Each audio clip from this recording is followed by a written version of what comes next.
आपका स्वागत है आपके अपने YouTube चैनल महाअध्ययन में। वीडियो को लाइक करें और अगर अभी तक चैनल को सब्सक्राइब नहीं किया है तो जल्दी से कर दें। आज हम करने जा रहे हैं हमारी 7वीं कक्षाओं के लिए सामाजिक विज्ञान की वर्कशीट जो कि भूगोल से है और हमारी वर्कशीट का नंबर है 17 और आज हमारी डेट है 23 नवंबर यानी कि 23 नवंबर। वायु हमारा विषय है और इस पर हम बात कर रहे हैं। पुरानी कुछ वर्कशीटों में भी हमने इसके बारे में काफ़ी बातें की थी और उसी संदर्भ में अभी हम आगे भी बढ़ रहे हैं। सबसे पहले अगर हम बात करें वायु की तो हमारा वायुमंडल 5 परतों में विभाजित है जो पृथ्वी की सतह से शुरू होती हैं और ये सभी परतें बहुत महत्वपूर्ण हैं और आज हम जानेंगे इन्हीं परतों के बारे में अलग अलग कि इनके नाम क्या हैं और इनका उपयोग क्या है। अगर हम इस चित्र को ठीक तरीके से आकृति को ठीक तरीके से देखने की कोशिश करेंगे तो आप इस तरफ देखेंगे यहाँ पर पैमाना दिया हुआ है यानी कि बताया हुआ है कि किलोमीटर में ऊंचाई बताई है। अगर आप इस चित्र को देखेंगे यहाँ पर नीचे माउंट एवरेस्ट बनाया यानी पहाड़ बनाया हुआ है और उसके ऊपर जो लाइन जा रही है वहाँ पर लिखा है 10 यानी कि माउंट एवरेस्ट 10 किलोमीटर की ऊंचाई से कम है क्योंकि वो इस लाइन से नीचे रह गया है और लगभग 13 किलोमीटर जमीन से 13 किलोमीटर की ऊंचाई तक क्षोभ मंडल होता है। आपको ये याद रखना है क्षोभ मंडल ही वो मंडल है जिसमें हम रहते हैं और रहने के साथ साथ और भी काफ़ी सारी बातें हम इसके बारे में जानेंगे, लेकिन उससे पहले मैं आपको पहले एक बार पूरा ग्राफ दिखा देती हूँ। उसके बाद आप थोड़ा ऊपर तक देखेंगे तो यहाँ 50 से 40 के बीच में एक और लाइन खींची गई है जो समताप सीमा के नाम से लिखा गया है। मतलब 13 से लेके यहाँ तक ये पूरा जो क्षेत्र है ये क्षेत्र जो है समताप मंडल है। इतने किलोमीटर मतलब पृथ्वी से इतनी ऊंचाई पर 13 किलोमीटर से लगभग 40 से 50 किलोमीटर के बीच की जो सीमा है वो समताप मंडल के अंतर्गत आती है। इसे हम समताप मंडल कहते हैं और समताप मंडल के अंदर ही हमारी ओजोन परत भी होती है। ओजोन का नाम आपने बहुत बार सुना है और इससे ऊपर करीब 80 से 90 किलोमीटर के बीच तक के मंडल को हम बोलते हैं मध्य मंडल। और उसके बाद इसी में आप देख रहे हो ये कुछ छोटी छोटी सी बिंदु दिखाई दे रहे हैं। अब ये बिंदु क्या हैं अब हम इस पर भी बात करेंगे। उसके बाद इससे ऊपर हमारा है भारे वायुमंडल और उसके बाद जितना भी एरिया है उसे हम बहिर्मंडल के नाम से जानते हैं।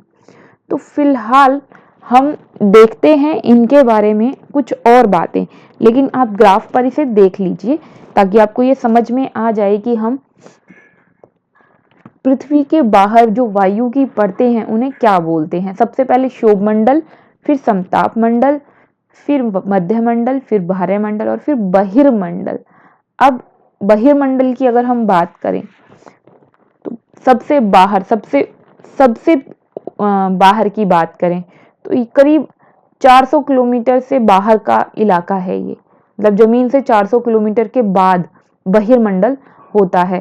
तो बहिर्मंडल की जब हम बात कर रहे हैं तो वायुमंडल की सबसे ऊपरी परत को मतलब सबसे बाहर की परत को बहिर्मंडल कहते हैं और यह वायु की पतली परत होती है। इसमें हल्की गैसें होती हैं जैसे हीलियम, हाइड्रोजन और यहीं से अंतरिक्ष में तैरती रहती हैं।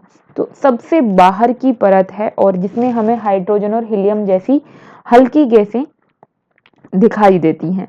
उसके बाद जब हम कह रहे थे भारे वायुमंडल, जो मैंने तुम्हें अभी उस ग्राफ पर भी दिखाया, आकृति में भी दिखाया, तो जो भारे वायुमंडल है वो जमीन से ऊपर 80 से 400 किलोमीटर तक फैला हुआ है। ये काफी बड़े बीच में फैला हुआ है। साथ ही वायुमंडल में बढ़ती ऊंचाई के साथ तापमान अत्यधिक तीव्रता से बढ़ता है। आयन मंडल इस परत का एक भाग है, तो आयन मंडल भी इसी के अंतर्गत आता है। आपको ये ध्यान रखना है। साथ में आपको ये ध्यान रखना है कि जैसे जैसे हम वायुमंडल पृथ्वी से ऊपर की ओर बढ़ते हैं, वायुमंडल की तरफ बढ़ते हैं, तो तापमान भी बढ़ जाता है। उसके साथ में जो हम आज बात करते हैं मोबाइल इंटरनेट के ज़रिए से, रेडियो टेलीविज़न देखते हैं, इन सब के लिए हम कहते हैं कि हम रेडियो तरंगों का इस्तेमाल करते हैं।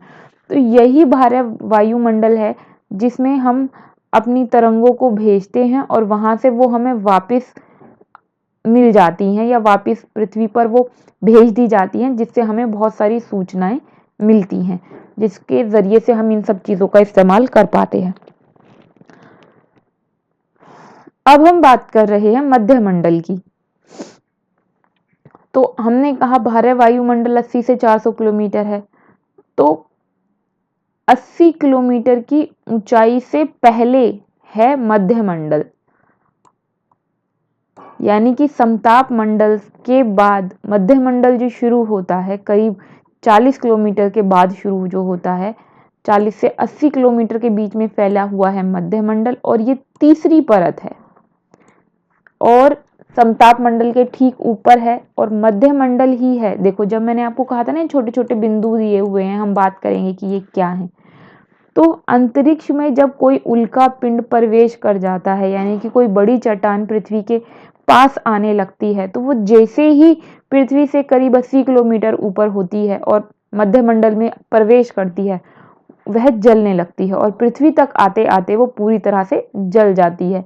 अगर कोई हिस्सा उल्का पिंड का बचा रह जाता है और पृथ्वी पर गिर जाता है, तो पृथ्वी पर बहुत बड़े बड़े गड्ढे बन जाते हैं, और अगर ये लोगों की आबादी के बीच गिर जाए तो जनधन की बहुत हानि हो सकती है। तो इसीलिए मध्यमंडल हमें ऐसे उल्का पिंडों से बचाने में काफी मदद करता है। अब बढ़ते हैं समताप मंडल की ओर, जो करीब 50 किलोमीटर की ऊंचाई तक फैला है, यानी 40 से 50 किलोमीटर की ऊंचाई तक हमें दिखाई देता है। तो अब 50 किलोमीटर ही हम मान लेते हैं कि समताप मंडल क्षोभ मंडल के ऊपर है और ये हमारी दूसरी परत है, और दूसरी परत के साथ साथ 50 किलोमीटर की ऊंचाई तक लगभग फैली है। तो करीब 13 किलोमीटर की ऊंचाई के बाद समताप मंडल शुरू हो जाता है और 13 किलोमीटर से 50 किलोमीटर लगभग तक हमें समताप मंडल को हम मानते हैं।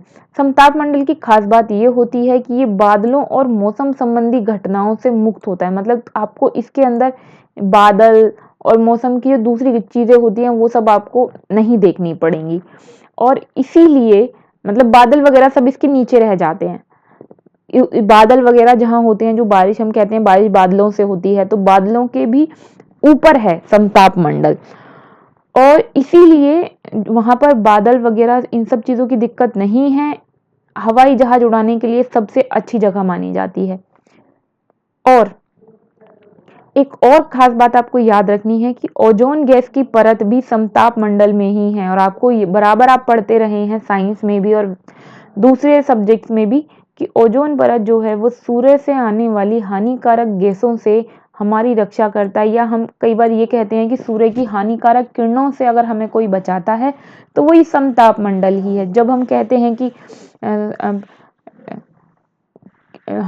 हैं कि वायुमंडल की परतों में छेद हो गया है, इस तरह की जब हम बात करते हैं जिससे कि बहुत ज़्यादा हानिकारक गैसें हानिकारक किरणें पृथ्वी पर पहुंच रही हैं, जैसे त्वचा का कैंसर फैल रहा है, तो हम समताप मंडल की बात कर रहे होते हैं कि किस तरह से हमारे द्वारा प्रदूषण फैलाने से इससे नुकसान पहुंच रहा है।